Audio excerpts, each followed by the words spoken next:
ये चैनल केवल मनोरंजन के लिए है। हम किसी भी तरह के अंधश्रद्धा को बढ़ावा नहीं देते। गुंजनपुर नाम के गांव में 24 साल का एक लड़का एंटर हुआ। रात हो चुकी थी। जैसे ही वो गांव में घुसा तभी उसे एक लाल रंग का शादी का जोड़ा पहने गहनों से सजी दुल्हन की कमर दिखी। अरे वाह, आते ही जंगल में मंगल। इतनी खूबसूरत दुल्हन। पर ये दुल्हन के लिबास में जंगल में क्या कर रही है? जो भी हो, मुझे तो ये लड़की चाहिए। ऋषि बिना सोचे उसके पीछे चलने लगता है। चलते चलते वो एक खंडहर के पास पहुंच जाता है। तभी वो लड़की पलट कर देखती है। इतनी खूबसूरत लड़की, वो भी इस अकेले जंगल में। वाह भगवान, आपने आते ही थाली में परोस दी। बहुत मजा आएगा। तभी कोई पीछे से ऋषि के कंधे पर हाथ रख देता है। कौन है? अरे साहिब, मैं हूँ रामदास। आपके पिताजी का फोन आया था कि आप आने वाले हैं, हवेली की साफ सफाई कर दूं। हम सफाई करके यहाँ से गुजर ही रहे थे कि आप पर नजर पड़ गई। तुम्हें भी अभी आना था। जैसे ही ऋषि मुड़कर उस लड़की की तरफ देखता है तो हैरान हो जाता है। कहाँ गई ये लड़की? अभी तो यही थी। निकल गई हाथ से। शिट! कोई बात नहीं, दूसरी कोई गांव की गोरी मिल ही जाएगी इस गांव में। साहब, हवेली की सफाई कर दी है, आप वहां जाकर आराम कीजिए। मेरी पत्नी की तबीयत ठीक नहीं है तो मैं आपकी सेवा नहीं कर पाऊंगा। मुझे शहर जाना होगा। तुम अपनी पत्नी का ध्यान रखो, मैं अकेले मैनेज कर लूंगा। ऋषि की इस गांव में एक पुरानी हवेली थी जो सालों से बंद पड़ी थी, पर उसके परिवार वाले शहर में जाकर बस गए थे। वो 2 दिन के लिए किसी जरूरी काम से गांव आया था। ऋषि हवेली पर पहुंच जाता है। ये हवेली कितनी सुनसान सी है। खैर, मुझे क्या, 2 दिन की ही तो बात है।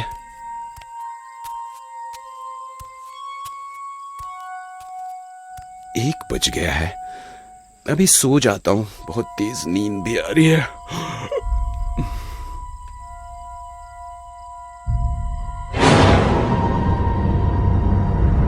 यहां कोई था क्या? मुझे ऐसा लगा यहां कोई था। ऋषि चारों तरफ देखता है पर उसे वहां कोई नजर नहीं आता। तो ऋषि बेड पर लेटकर आंखें बंद कर लेता है। मेरा वहम ही होगा, वरना सालों से बंद हवेली में कौन ही आएगा।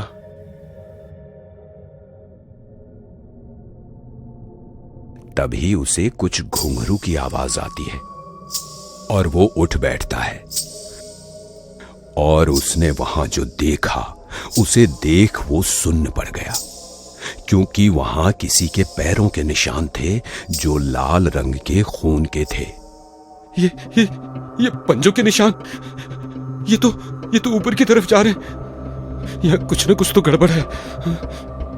लगता है यहाँ कोई है। ऋषि ऊपर की तरफ जाने लगता है।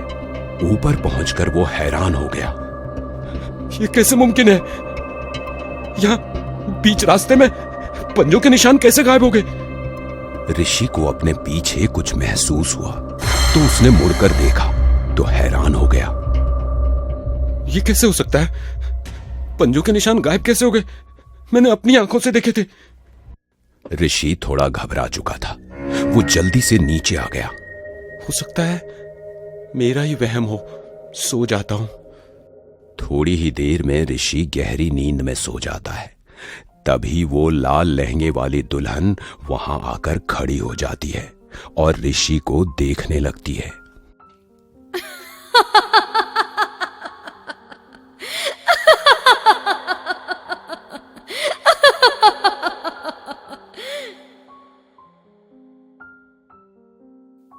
ऋषि खाना लेने के लिए बाहर जाता है।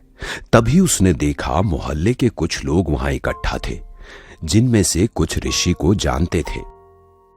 अरे, ये तो वही लड़की है, रात वाली दुल्हन।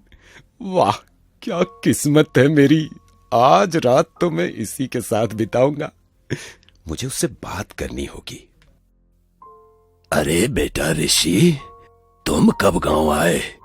हमें बता दिया होता तो तुम्हारे लिए कुछ खाना भिजवा देते। बस काका, वो जल्दी में आया। ये लड़की आपकी बेटी है? हाँ बेटा, ये मेरी बेटी महजबीन है। महजबीन, तुम शादी के जोड़े में क्या कर रही थी कल रात? शादी का जोड़ा? अभी तक तो हमारी शादी भी नहीं हुई। हम शादी का जोड़ा क्यों पहनेंगे भला? महजबीन गुस्सा होकर वहां से चली जाती है और ऋषि हैरान हो जाता है। ये झूठ क्यों बोल रही है? मैंने इसी को देखा था। खैर, जाने देता हूं। रात हो जाती है और ऋषि लैपटॉप पर काम कर रहा था। तभी दरवाजा बजता है। इतनी रात को कौन होगा? चलो देख लेता हूं। ऋषि जैसे ही दरवाजा खोलता है तो हैरान हो जाता है, क्योंकि महजबीन शादी का जोड़ा पहने दुल्हन बनी खड़ी थी। महजबीन, तुम?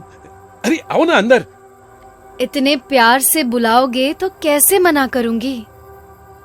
वैसे तुमने मुझे पहचानने से मना क्यों किया था?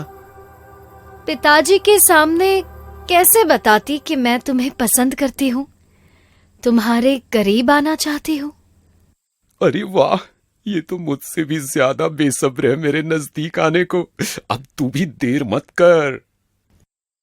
तो क्या हम ऊपर चले? हाँ हाँ, क्यों नहीं।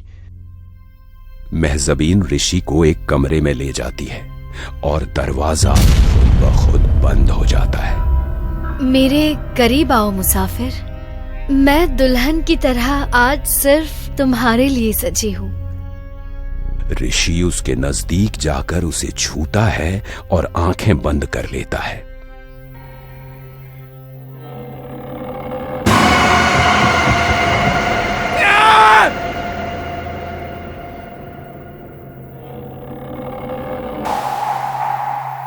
छोड़ दो मुझे, छोड़ दो। मेरे पास आओ मुसाफिर, मैं तुम्हारी प्यास भी मिटा दूंगी और थकान भी उतार दूंगी।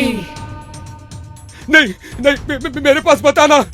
और तुम तो रमन काका की बेटी हो, फिर चुड़ैल कैसे बन सकती हो? रमन काका की बेटी 6 साल पहले मर चुकी है। वो एक गहरा राज है, तुम्हें बताऊंगी।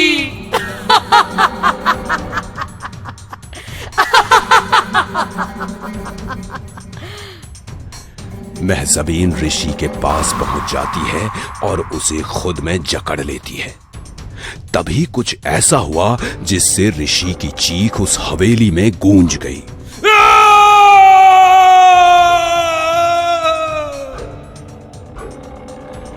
8 दिन बाद जब ऋषि वापस शहर नहीं लौटा तो उसका छोटा भाई विकी परेशान हो उठा और अपने भाई को ढूंढने उसी गांव में चला आया। और आते ही उसे वही लाल जोड़े वाली दुल्हन नजर आई। इतनी खूबसूरत दुल्हन, वाह, कुछ तो खास है इस गांव में। इस गांव में नए हैं साहेब? आपको जहां जाना है बता दीजिए, मैं आपकी मदद कर देती हूँ।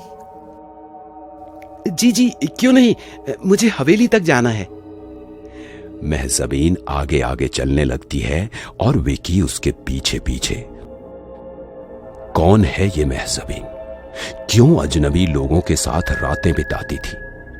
और उसके बाद वो सारे अजनबी कहां जाते थे? कैसे मरी थी 6 साल पहले महजबीन? और क्यों दुल्हन बनकर घूमती है महजबीन? ये सवाल एक सवाल बनकर ही रह गया। जब भी वहां उस गांव में कोई नया मर्द आता, वो आज तक वापस लौट कर नहीं गया। गांव वालों को सिर्फ इतना पता था कि उस हवेली में कुछ तो है, पर उसके अंदर कोई जाने की हिम्मत नहीं करता था। पर जो भी अजनबी आता वो महजबीन के वार से बच नहीं पाता और एक राज बनकर रह जाता। अगर आपके पास ऐसी ही कोई स्टोरी है तो आप हमें लिखकर नीचे दिए गए मेल आईडी पर भेज सकते हैं और हो सकता है कि हम वो कहानी एनिमेशन के द्वारा आपके सामने लेकर आएंगे। अगर ये कहानी आपको अच्छी लगी तो इसे लाइक, कमेंट और शेयर कीजिए और हमें इंस्टाग्राम पे फॉलो करना मत भूलिए।